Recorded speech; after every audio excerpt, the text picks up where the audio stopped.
Imagine it's a quiet Thursday morning in a small English village, the kind of place where neighbors know each other's names, where the streets are lined with hedgerows, and where nothing ever really happens. But on the 11th of May, 2023, something happened in the village of Ash, Surrey, that shattered that silence completely. A woman was dead, and the person who killed her was someone she probably never even considered a threat.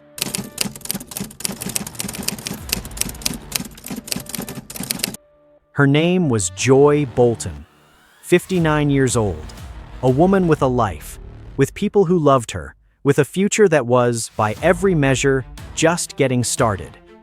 She had recently fallen into something that many people spend years searching for: a new romance, a connection, a reason to smile again.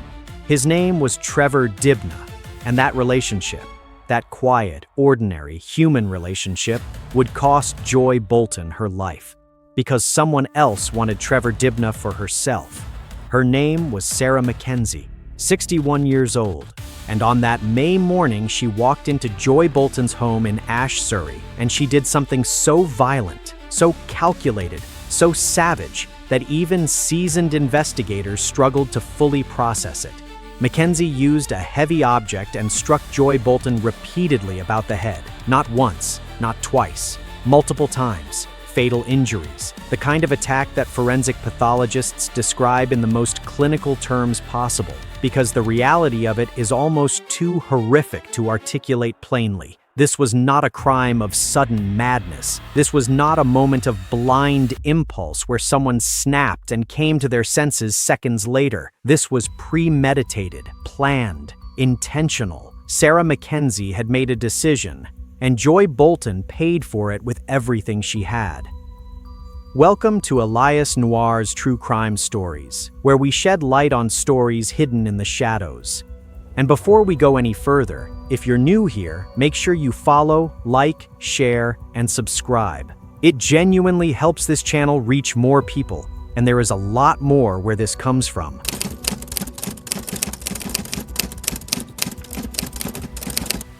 Now here's where this story gets psychologically fascinating and deeply disturbing. What drives a 61-year-old woman to commit a murder this brutal?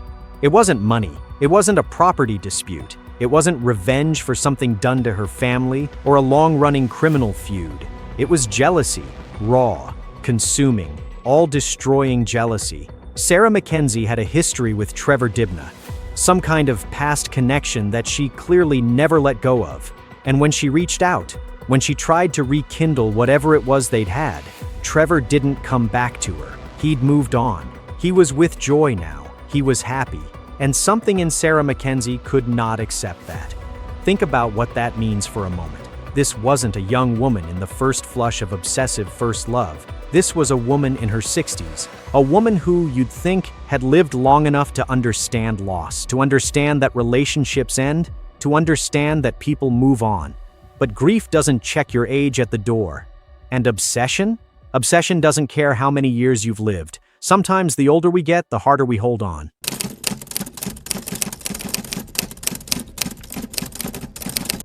Here's what makes this story even more extraordinary.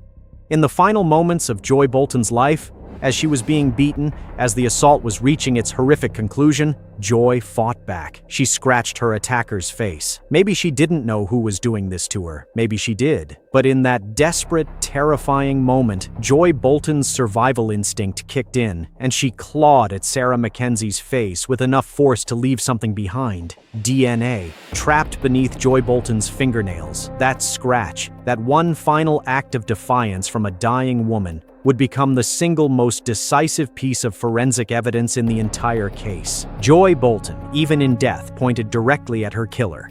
And then, as if the murder itself wasn't enough, Sara McKenzie did something that tells us everything about her state of mind in the aftermath. She tried to cover it up, not just quietly disappear, not just go home and hope for the best. She constructed an elaborate false story. She claimed she was the victim. She told investigators she had been robbed. Just let that sink in. She stood in front of police officers and positioned herself as the one who had been wronged, even as Joy Boulton's body lay in that house. even as Joy's DNA was sitting under her fingernails, even as the evidence was already building against her. That level of calculated deception in the immediate wake of such a violent crime tells us something critical about the psychology we're dealing with here.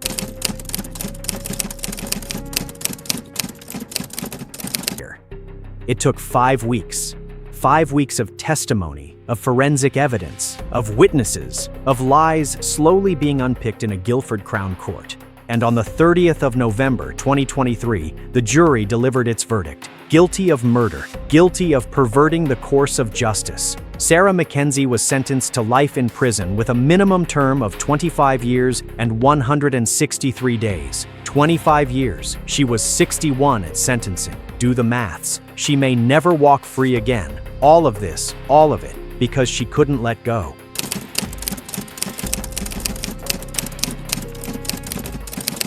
Now, I want to be clear about something before we go any further. This isn't just a story about a murder. As harrowing as that crime was, this series is going to go deeper than the headlines. We're going to look inside the psychology of what happened here, because understanding why is just as important as understanding what. No comprehensive psychological evaluation of Sara McKenzie was ever made fully public.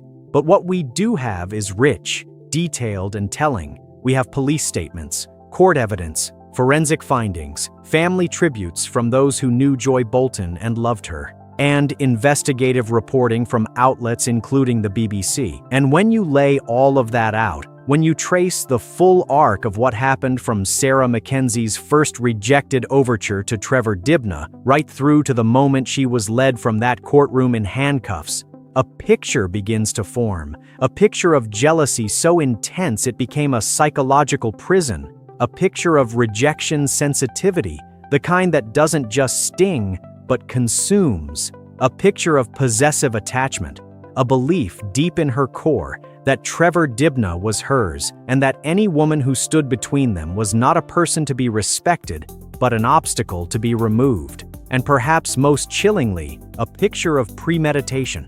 The cold, deliberate planning that separates crimes of passion from something far darker.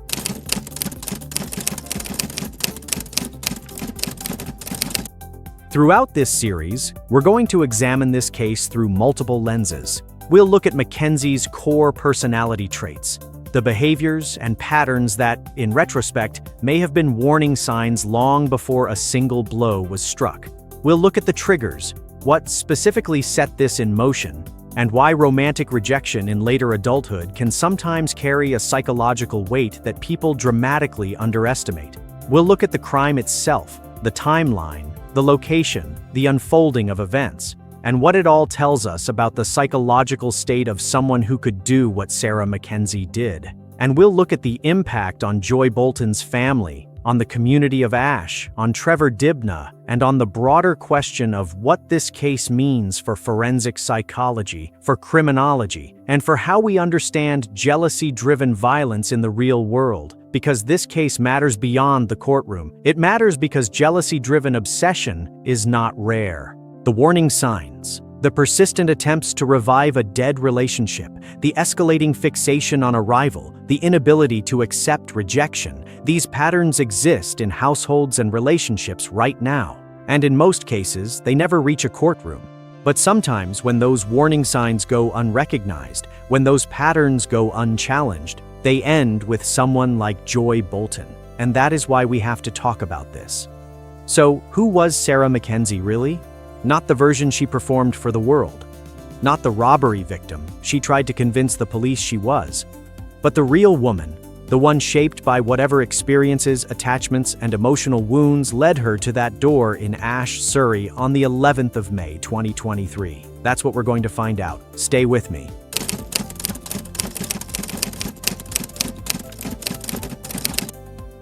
Let me ask you something. Have you ever been rejected by someone you loved? Maybe a relationship ended and you didn't want it to. Maybe you reached out, hoping to rebuild something, and they said no. Maybe you had to watch them move on, smile at someone else, build a life with someone else, while you were still standing there, holding the pieces of what used to be. Most of us know that pain. It's one of the most universally human experiences there is. Rejection, loss, The particular kind of heartbreak that comes from loving someone who no longer loves you back.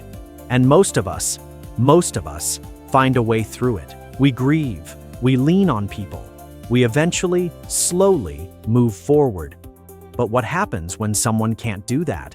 What happens when the pain of rejection doesn't fade? It festers. When it doesn't soften into sadness, it hardens into something else entirely. What happens when a person's entire emotional world becomes so consumed by one relationship, one man, one rival, that the only solution their mind can construct is murder? That is the question at the heart of Chapter 1. Because before we can understand what Sara McKenzie did on the 11th of May 2023, we need to understand who she was, the psychological blueprint, the personality beneath the crime, the traits, the patterns, the emotional architecture that made what happened in that house in Ash, Surrey, possible.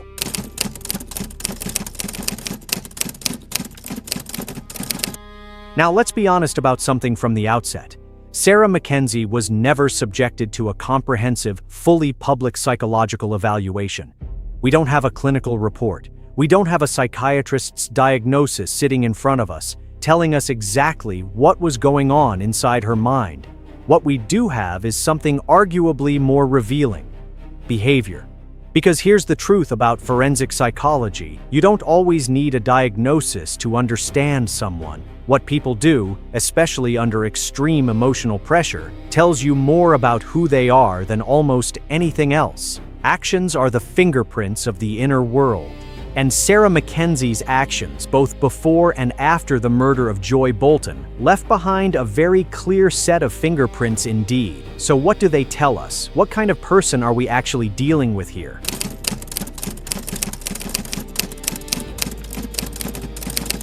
Let's start with the most dominant trait in this entire case, the one that sits at the very center of everything: jealousy. Not the ordinary, fleeting kind that most people experience and then push aside. Not the kind that stings for a day and then dissolves. We are talking about jealousy so extreme, so consuming, so deeply embedded in Sara McKenzie's psychological state that it ultimately drove her to take a human life. Here's what we know. McKenzie and Trevor Dibnah had a history together, some form of past romantic relationship, and when that relationship ended, for whatever reason, McKenzie did not move on. Not really, not in any meaningful, healthy sense. Because when the opportunity came, she reached out. She tried to bring it back. She made repeated attempts to rekindle what they'd had, and Trevor said no. He wasn't just emotionally unavailable or non-committal. He had moved on, completely. He had found someone new, someone he clearly cared about, a woman named Joy Boulton, warm, loved by those around her, and entirely innocent in all of this. Now, imagine how that felt to Sara McKenzie. You've carried this relationship inside you. You've held on to it, nurtured it in your mind, convinced yourself, perhaps, that it was only a matter of time before he came back. And then you discover not only that he's not coming back, but that he's given to someone else the very thing you were asking him to give to you: his time, his attention, his affection, his future. For a psychologically stable person, that is devastating but survivable. You grieve, you adjust, you accept, eventually, that you cannot control another person's heart. But Sara McKenzie was not in a psychologically stable place. And what happened next reveals something deeply disturbing about the lens through which she saw this entire situation. Police, in the course of this investigation, made a statement that stopped many people cold when they heard it. They said McKenzie went to Joy Boulton's home with the sole intention of killing her, so that she could get Trevor back. Read that again. So she could get Trevor back. In Sara McKenzie's mind, Joy Boulton was not a person. She was an obstacle, a barrier. Something stood between McKenzie and what she believed was rightfully, inevitably, hers. And in her psychological framework, warped by jealousy, hollowed out by rejection, the logical solution to that obstacle was not acceptance or grief or moving on. It was elimination. This is what forensic psychologists refer to when they talk about possessive attachment, the belief, deeply rooted and emotionally catastrophic that another person belongs to you. That their love is not something freely given, but something owed. That any competing claim on that person is not just painful, but illegitimate, an offense, a theft. Trevor Dibnah wasn't choosing Joy Boulton. In Mackenzie's mind, he was being taken from her. And that reframing of reality, that complete inability to see Dibnah as a free individual making his own choices, is one of the most dangerous psychological distortions a person can fall into.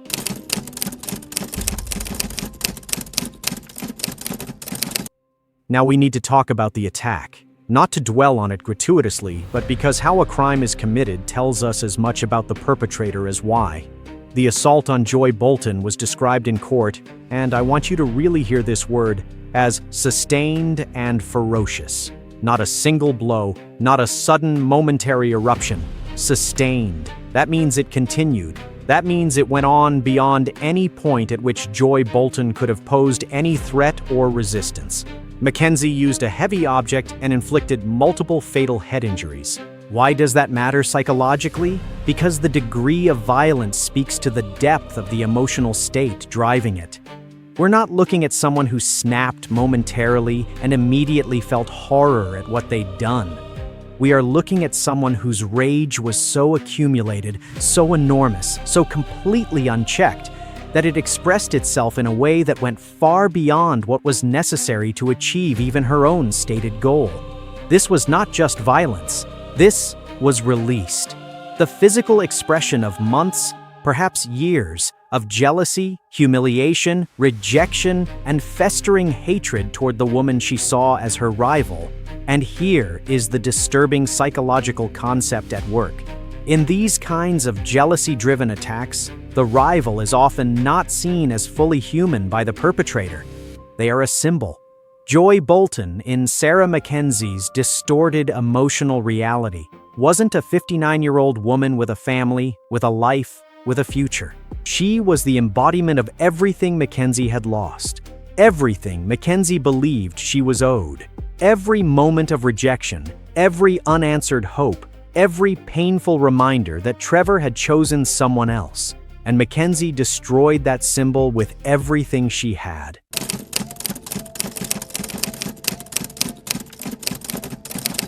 Now here's where this profile gets even more complex. And this is the part that I think truly reveals the kind of mind we're dealing with. After the murder, after this act of extreme, rage-fueled violence, what did Sara McKenzie do? She lied. Not panicked and fled, not broke down and confessed. She constructed what investigators described as an elaborate cover-up. She went to the police and claimed she had been the victim of a robbery. She tried to explain away the DNA evidence, Joy Boulton's skin cells under her own fingernails, put there by Joy's desperate, dying attempts to fight back, with a fabricated story designed to recast herself as the one who had been wronged. Think about what that requires, psychologically. In the immediate aftermath of beating a woman to death, Sara McKenzie's brain was not overwhelmed by guilt or horror to the point of paralysis. It was calculating. It was assessing the situation, identifying the evidence, constructing a narrative, and executing a plan.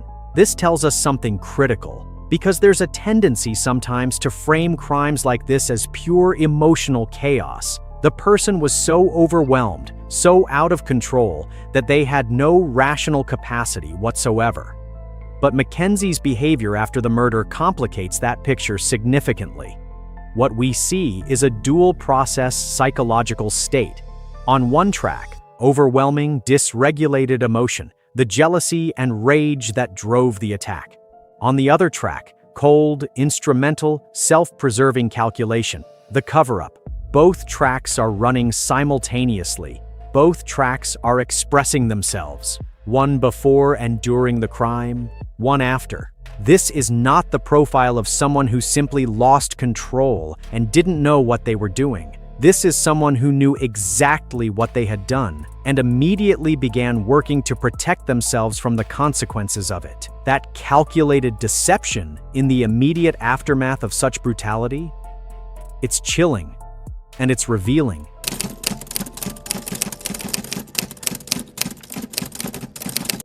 Here's something that doesn't get discussed enough in cases like this, and I think it's genuinely important.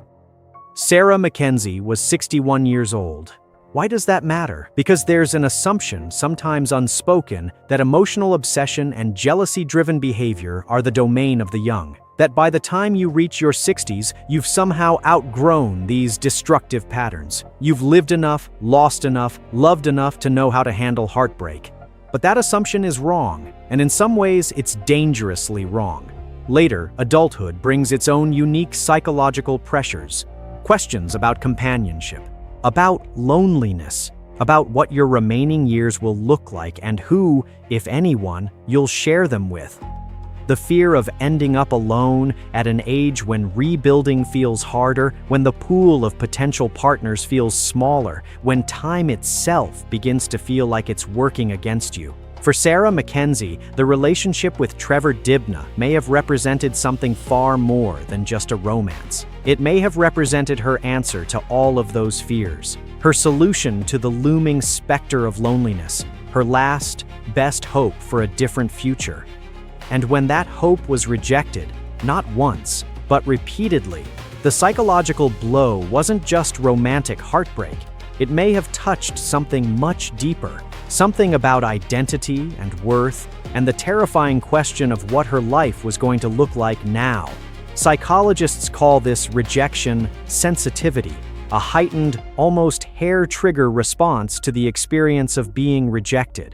For people with this trait, rejection doesn't just hurt, it devastates. It confirms every fear they've ever had about their own lovability and worth. And for some individuals, that devastation doesn't express itself as sadness. It expresses itself as rage, directed outward, at the person they blame, at the woman who had, in Mackenzie's mind, stolen what was hers.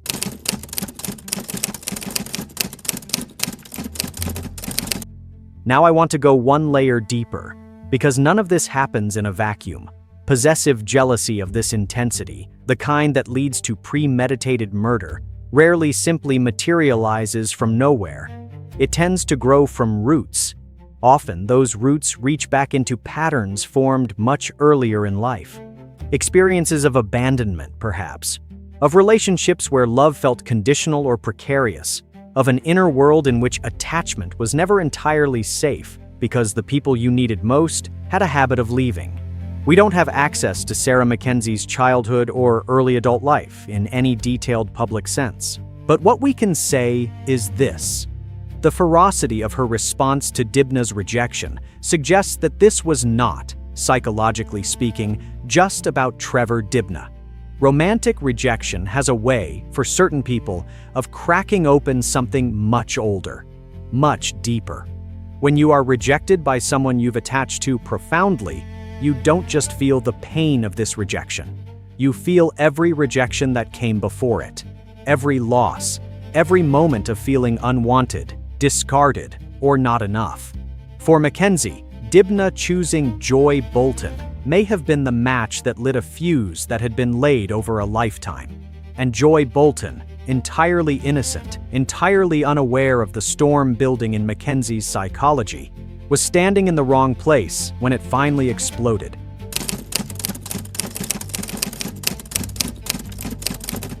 So let's take stock of what this profile is beginning to show us. We see a woman marked by possessive attachment, an inability to conceptualize a romantic partner as anything other than property to be reclaimed. We see extreme jealousy that didn't simply sting or ache. It consumed, escalating over time until it reached a lethal threshold. We see rejection sensitivity operating at catastrophic levels, amplified perhaps by the particular fears and pressures of later adulthood. We see emotional dysregulation, a complete failure to process pain in any constructive or self-preserving way, combined paradoxically with calculated instrumental deception when self-preservation instincts kicked in after the crime. And we see premeditation, the deliberate choice to travel to Joy Boulton's home. The decision, made before she ever knocked on that door, was that Joy Boulton would not survive the encounter. This is the psychological portrait of Sara McKenzie as it emerges from the evidence. Not a person who snapped without warning and without agency, but a person whose unresolved emotional patterns, jealousy, possessiveness, rejection, sensitivity, converged over time into something irreversible. And here's the question that should sit with all of us as we move forward. Were there signs? Before that morning in May 2023, before the door, before the heavy object, before Joy Boulton scratched her killer's face in a last desperate act of defiance? Were there moments when someone could have seen what was building inside Sara McKenzie? Because if there were, and the evidence strongly suggests there were, then this story isn't just a tragedy, it's a warning. And that's exactly what we're going to explore next.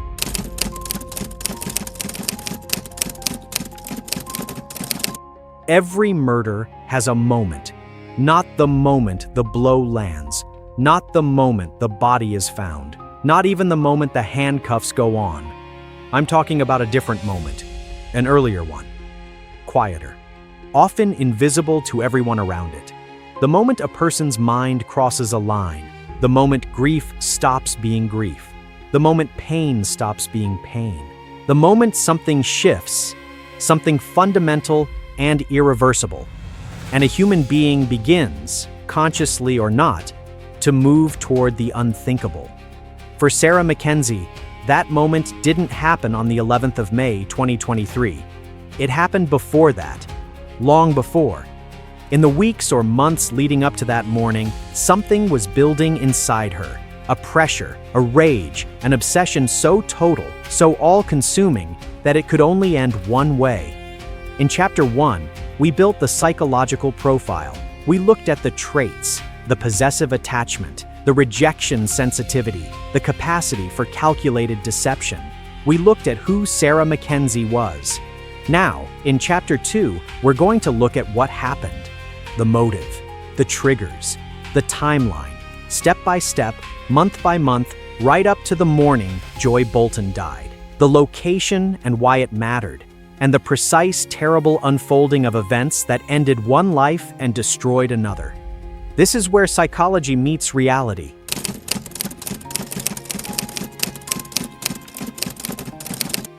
Let's start with the why. Because in cases this violent, this premeditated, there's always a temptation to look for complexity, a hidden financial motive perhaps, a secret feud going back years, some tangled web of competing interests or buried grievances. There was none of that here. Investigators were unambiguous. The driving force behind the murder of Joy Boulton was jealousy. That's it. No financial angle, no ideological dimension, no external goal of any kind. Sara McKenzie wanted Trevor Dibnah back. Trevor Dibnah was with Joy Boulton. And in McKenzie's fractured psychological world, the solution to that equation was not to grieve, not to accept, not to rebuild. It was to remove Joy Boulton from the equation entirely. Police stated it plainly. McKenzie went to that house with the explicit intention of killing her rival so she could get Trevor back. That was the plan. That was the calculation. Kill Joy. Remove the obstacle. Reclaim the man. And I want you to sit with how disturbing that logic is for a moment, because it reveals something about how completely McKenzie had objectified the people in this story. Trevor Dibnah was not a free human being making his own choices. He was a prize, something to be won back. And Joy Boulton was not a person with a life and a family and a future. She was a barrier, an inconvenience, something to be cleared away. This is the most chilling dimension of possessive jealousy when it reaches its extreme. The complete dehumanization of the people involved. Neither the man she wanted nor the woman she resented was fully real to Sara McKenzie in any empathetic sense. They were pieces in a psychological drama that existed entirely inside her own head. And in that drama, she was the wronged party. She was the one who deserved him. She was the one who had been robbed.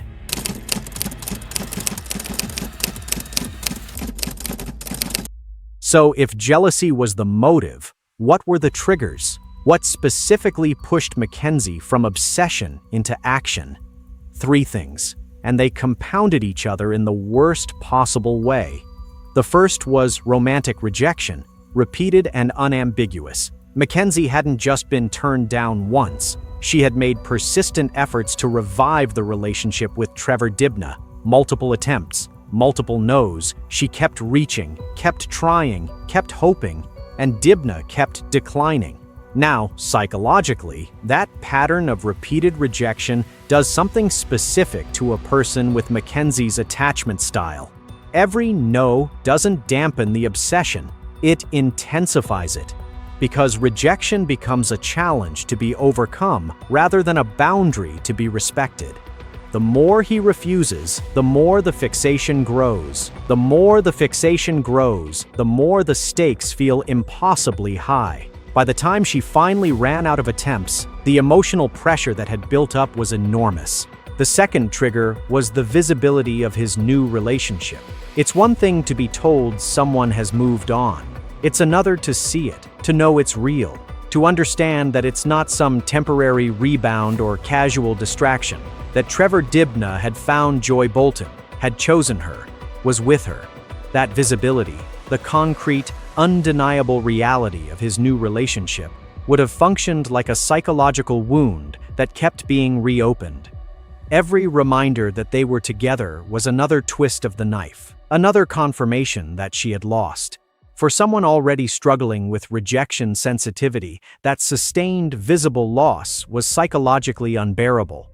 And the third trigger, perhaps the most underappreciated, was age. Sara McKenzie was 61 years old. We touched on this in Chapter 1, but it bears going deeper here. Because the psychological experience of romantic rejection in later adulthood is qualitatively different from the experience at 20 or 30. At 61, the questions become existential. Who am I going to grow old with? What does my future look like if I am alone? Is there even enough time to find this again somewhere else? For McKenzie, the relationship with Dibnah may not have just been a romance. It may have been her answer to all of those questions, her vision of how the rest of her life was supposed to go. Her solution to the fear of loneliness that haunts so many people as they move deeper into their later years. When that solution was permanently, visibly, publicly denied. When she could see that the future she'd imagined was now Joy Boulton's future, the emotional stakes became catastrophic. The fear of loneliness, the humiliation of rejection, the rage of someone who believes they've been robbed of their future, all three converging at once. That convergence was what broke the dam.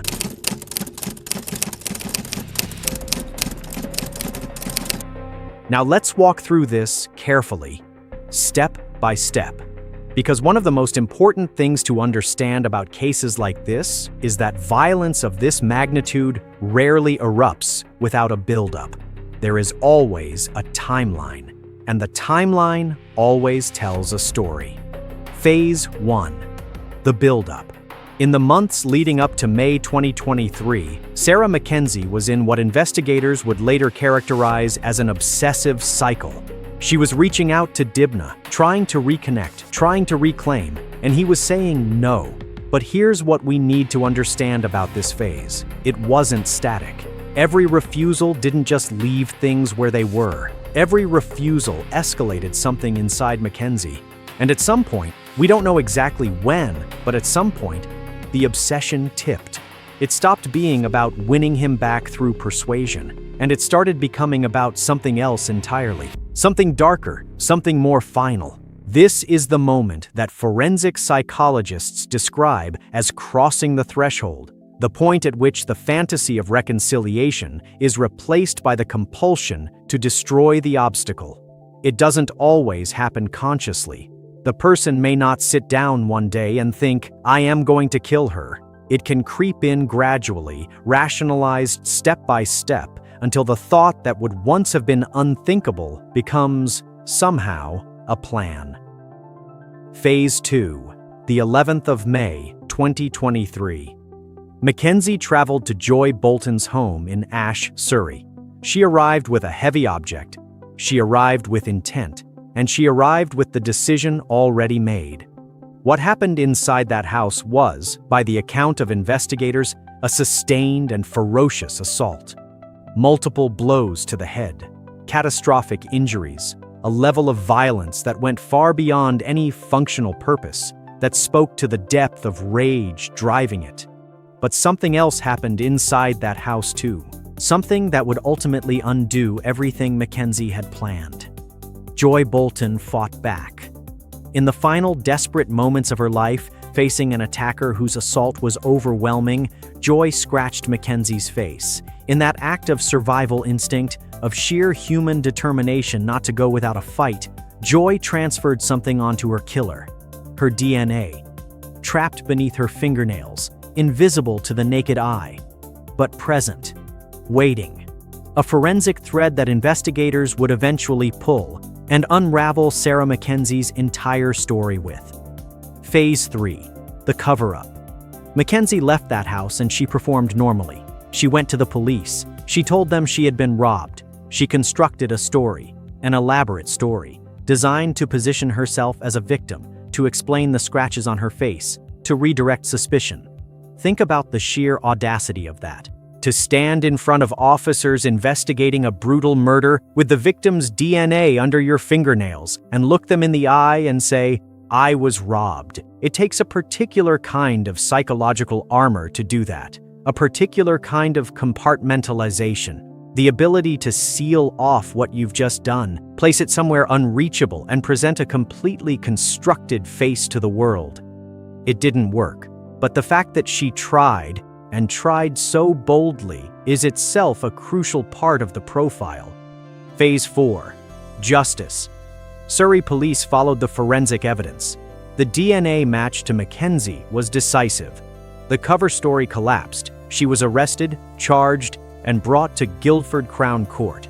The trial lasted 5 weeks. 5 weeks of evidence laid out, of lies dismantled, of Joy Boulton's last moments reconstructed in the coldest possible forensic detail. On the 30th of November, 2023, guilty, murder, perverting the course of justice. On the 4th of December 2023, sentenced. Life imprisonment, a minimum of 25 years and 163 days. A timeline that began with a refusal to let go and ended in a courtroom with a judge's voice and a door closing.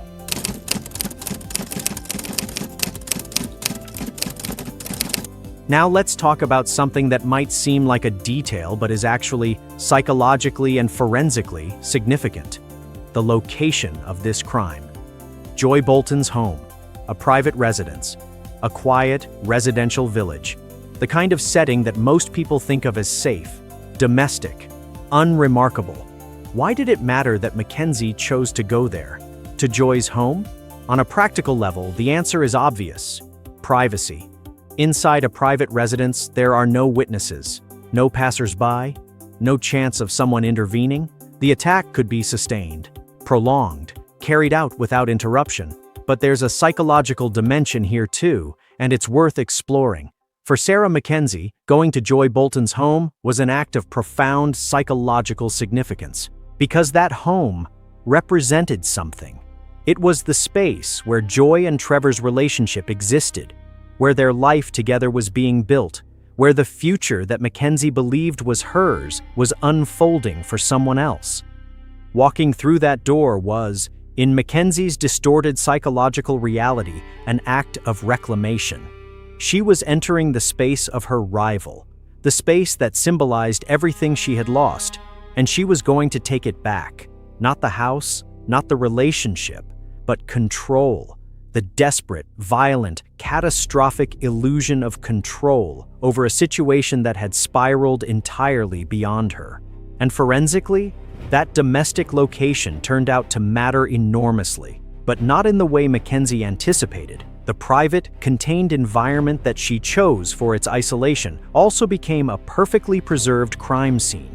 The DNA beneath Joy's fingernails didn't degrade or become contaminated. The forensic evidence wasn't disturbed by crowds, weather, or the chaos of a public space. It sat there, contained, intact, waiting, until investigators arrived. The very privacy Mackenzie relied on to commit the murder became the sterile, controlled environment that convicted her for it.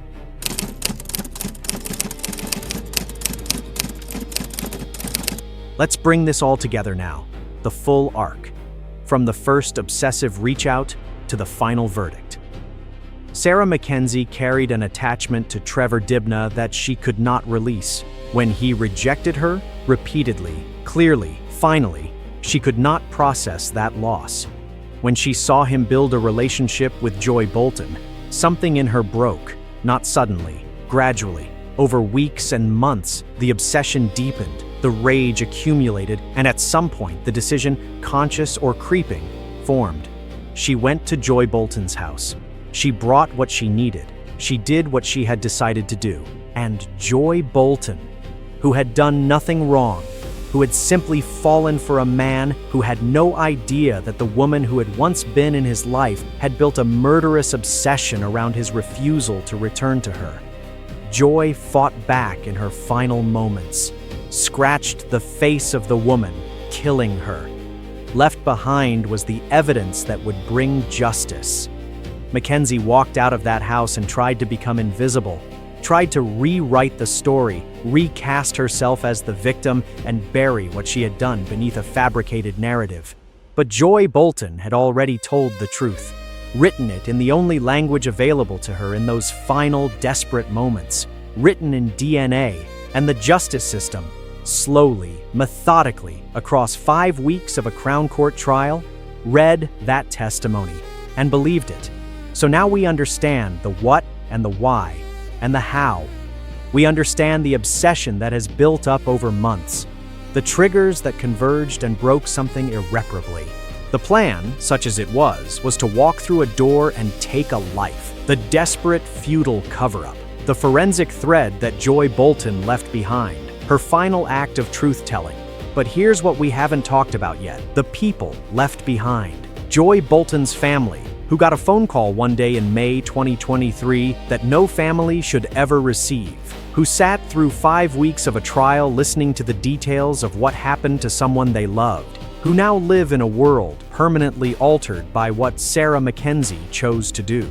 The community of Ash, Surrey, a quiet village that became, overnight, a crime scene, a place where something unthinkable had happened, where neighbors suddenly looked at each other differently, and the broader question, the one that sits beyond any individual case, of what this tells us about jealousy-driven violence, about the systems that might catch these patterns earlier, about the warning signs that in retrospect are almost always visible if you know what you're looking for. That's where we're going next. Chapter 3. And trust me, you'll want to stay for it.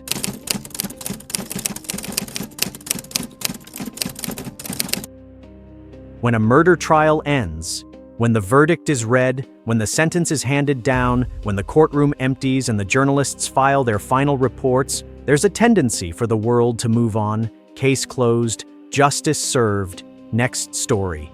But for the people left behind, there is no next story. There is no moving on.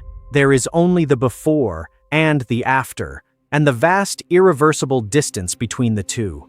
Joy Boulton's family doesn't get to move on. Trevor Dibnah doesn't get to move on. The neighbors in that quiet village of Ash, Surrey, who looked out of their windows one May morning and realized their street was a crime scene, don't simply return to normal and forget.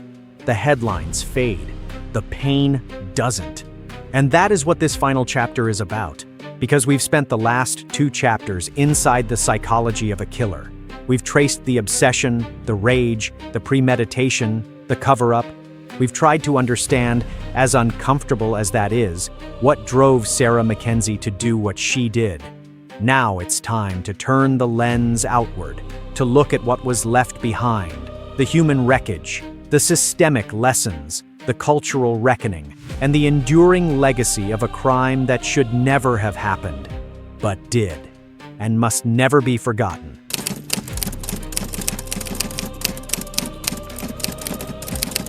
Let's start where it hurts most, with the people, Joy Boulton's family. After the trial, Joy's family released a statement, and in it, they described McKenzie's killing of their loved one as a senseless act of violence that had changed our lives forever. Read that slowly. Changed our lives forever. Not disrupted, not damaged, changed. Permanently, irreversibly. The kind of change that doesn't get better with time. It just becomes something you learn to carry. Think about what Joy Boulton's family has had to endure. First, the phone call. The kind no family ever prepares for. The kind that divides life into two clean halves, before and after.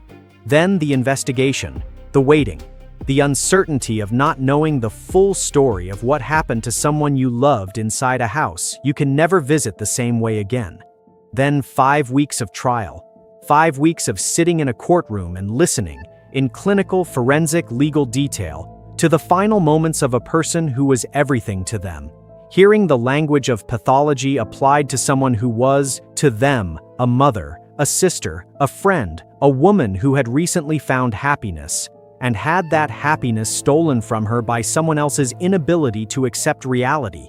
And then the verdict, and the sentence, and the strange, hollow relief of knowing that justice has been served. Even as you understand, completely, that justice changes nothing. It doesn't bring joy back. It doesn't fill the empty chair at Christmas or the silence on the other end of a phone line that used to ring. Joy Boulton's family will carry this for the rest of their lives. Trevor Dibnah, this is a dimension of the case that gets less attention, but it deserves to be spoken about. Trevor Dibnah was, in the most literal sense, the reason for this crime, not through any fault of his own. Let me be absolutely clear about that. He did nothing wrong. He ended a relationship. He moved on. He found someone new and allowed himself to be happy.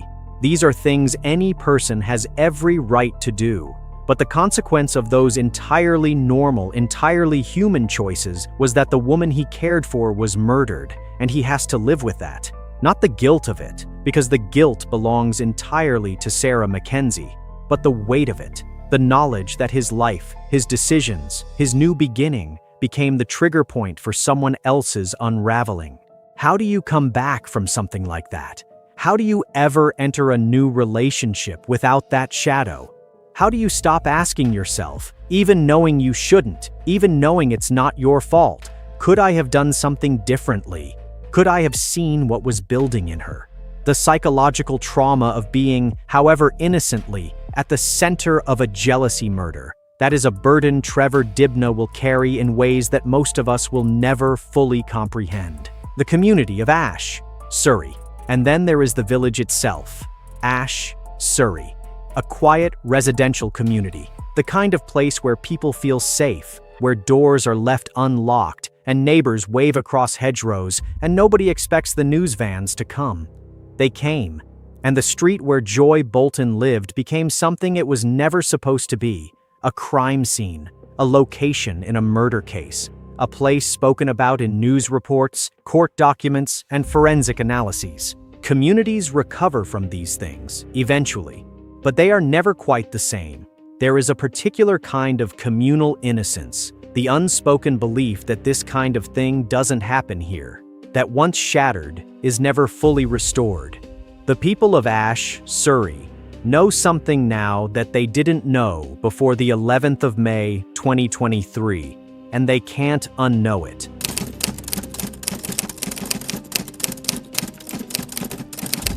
Now let's step back from the personal and look at the systemic dimension, because within this tragedy, there is something important, even remarkable, about how the justice system functioned. The power of forensic DNA evidence. Joy Boulton scratched Sara McKenzie's face in the final moments of her life. A desperate, instinctive act of survival.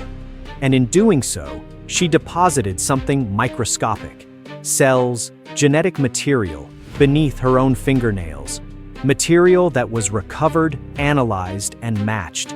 That match was everything in this case. Think about the audacity of McKenzie's cover story, claiming she had been robbed. Think about how that story might have unfolded in an earlier era, before forensic science reached its current sophistication.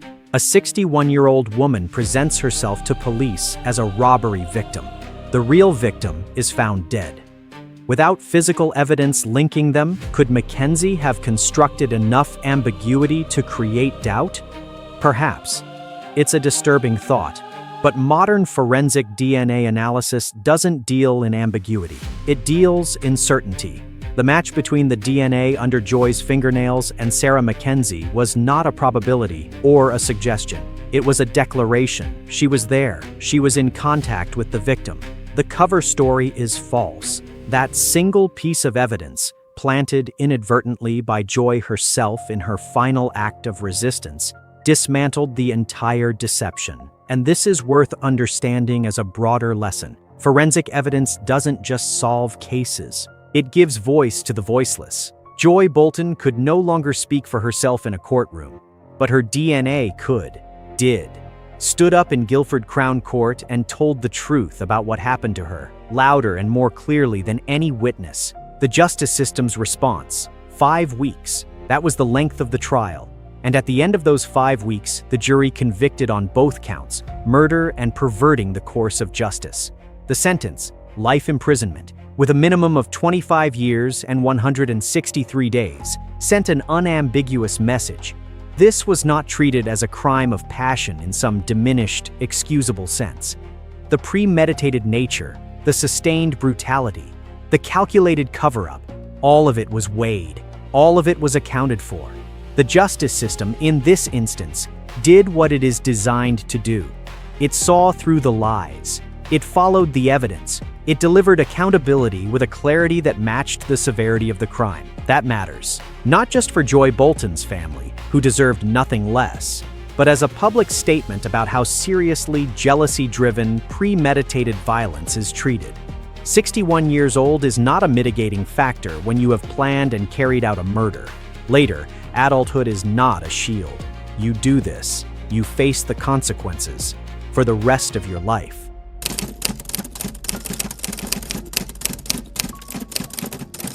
Now I want to zoom out even further, because this case didn't happen in a vacuum.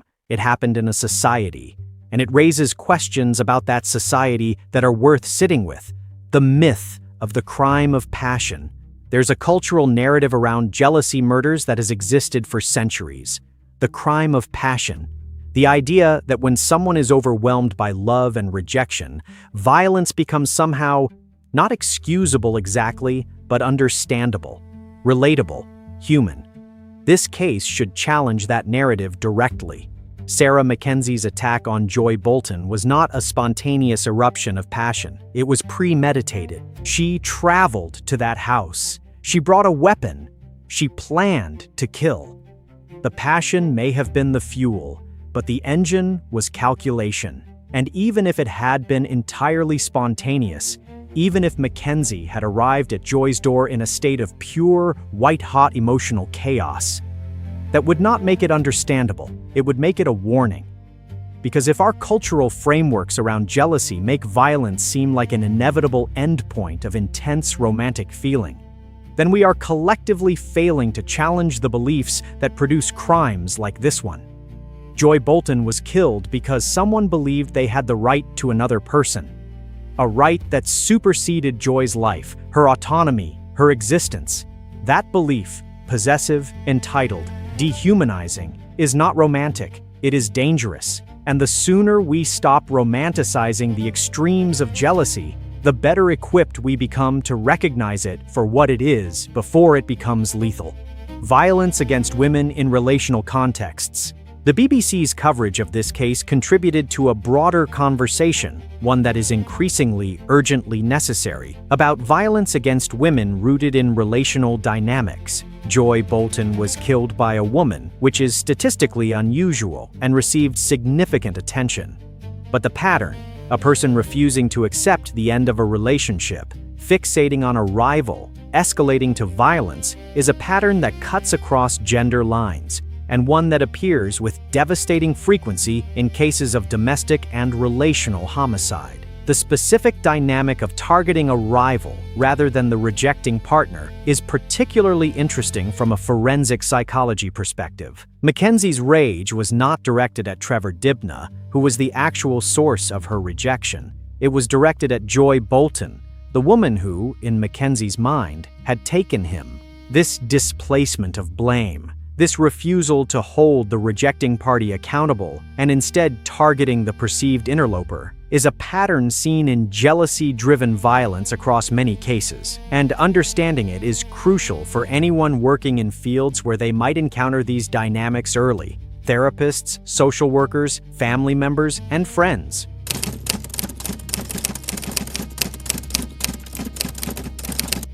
And this brings us to perhaps the most practically important dimension of Chapter 3, the lessons. Not just for forensic psychologists and criminologists, but for all of us. Because here is the uncomfortable truth at the heart of this case. The warning signs were there. Not in hindsight, not with the benefit of knowing how the story ended. There, visible, present, in Mackenzie's persistent, repeated attempts to revive a relationship that had ended. In her refusal to accept Dibnah's clear, unambiguous rejections, in the escalating psychological pressure that was, in retrospect, building towards something catastrophic. These are the warning signs of obsessive relational attachment. And they are not rare. They exist in relationships, in families, in workplaces, in communities right now. And most of the time, the vast majority of the time, they don't end in murder, but sometimes they do. So what do we look for? What are the signals that should prompt concern, that should prompt conversation, that should prompt, when necessary, intervention? Persistent refusal to accept that a relationship has ended. When someone repeatedly reaches out to a former partner who has made their wishes clear, not once, not twice, but over an extended period. That persistence is not romantic devotion. It is a red flag. Escalating fixation on a new partner. When the person's attention begins to shift from the ex-partner to the new relationship, from sadness to something darker, from absence to monitoring, that shift is significant. Expressions of rage toward a rival that go beyond normal human jealousy and begin to sound like something more extreme, something more purposeful. Something that, if you heard it, would make a cold feeling settle in your stomach. These are the moments, these specific, observable, recognizable moments when intervention can happen, when a conversation can be had, when a mental health professional, a trusted friend, or a family member can step in and say, "What you're feeling is human, but where it's taking you is dangerous, and you need help."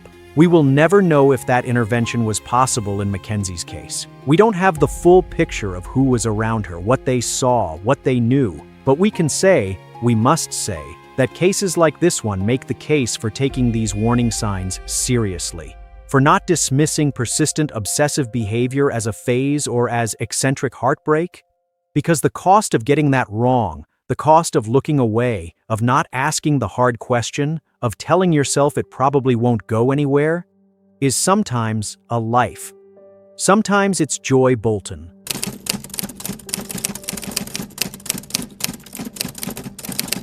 Sara McKenzie is in prison. She will be there, at minimum, until she is well into her 80s. She walked into Joy Boulton's home with rage and a weapon and a plan, and she left having destroyed 2 lives, Joy's and her own. Whatever future Sara McKenzie imagined for herself, the reconciliation, the relationship, the later adulthood lived alongside the man she was obsessed with, that future no longer exists. It was obliterated the moment she made the choice she made. And Joy Boulton, who was 59 years old and had found something worth smiling about, who had opened her heart to someone new, who deserved every day of the future that was ahead of her, is gone. That asymmetry is the final devastating truth of this case. Joy did everything right. She fell in love, as people are supposed to be able to do, without fear, and she paid for it with her life. So what does her death mean? What must it become? Beyond a case file, beyond a headline, beyond a chapter in a true crime script.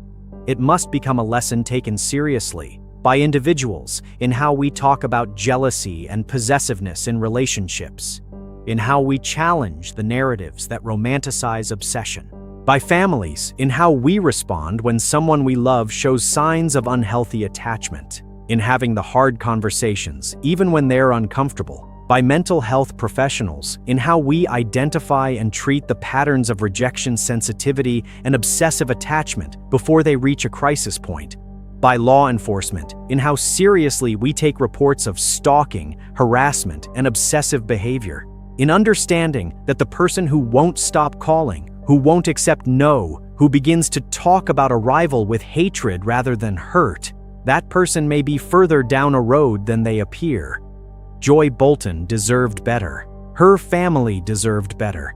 And the next Joy Boulton, the next person standing unknowingly in the crosshairs of someone else's unraveling obsession, deserves the chance to be protected before it's too late.